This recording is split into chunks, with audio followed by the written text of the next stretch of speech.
कर्नाटका में और तमिलनाडु में खासकर इन दोनों राज्यों में कई लोगों का मानना है कि जब यूपी या बिहार के जो हिंदी स्पीकिंग स्टेट्स के लोग जाते हैं और वहाँ पर बसते हैं 10-15 साल भी रहते हैं पर वहाँ की स्थानीय भाषा नहीं बोलते, हिंदी ही बोलते हैं और ऑटो रिक्शा वालों के साथ या फिर किसी रेस्टोरेंट में हिंदी में ही बात करते हैं, स्थानीय भाषा में नहीं करते।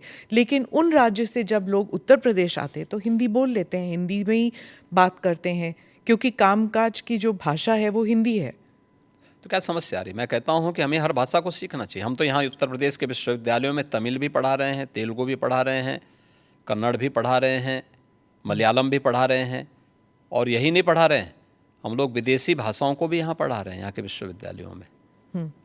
ये तो नेशनल एजुकेशन पॉलिसी में भी ये सारे प्रावधान किए गए हैं। तो अगर हम यहाँ तमिल पढ़ा सकते हैं, तेलुगु पढ़ा सकते हैं, मलयालम और कन्नड़ पढ़ा सकते हैं, मराठी पढ़ा सकते हैं। कल ही मैं बिठूर में गया था, नानाराव पेशवा की पावन जयंती कार्यक्रम के साथ जुड़ने के लिए गया था। बिठूर महोत्सव के साथ हमने भारत के इस 1857 के प्रथम स्वातंत्र समर के इस महानायक के सम्मान के साथ बिठूर महोत्सव को जोड़ा था। नानाराव पेशवा के ही महल में बचपन में महारानी लक्ष्मीबाई ने तीरंदाजी भी सीखी थी, युद्ध कला सीखी थी, और वहीं से उन्होंने युद्ध के सारे गुण सीखने के बाद फिर 1857 में अंग्रेजों को परास्त किया था। अगर हम इन सभी भाषाओं को उत्तर प्रदेश के विश्वविद्यालयों में पढ़ा सकते हैं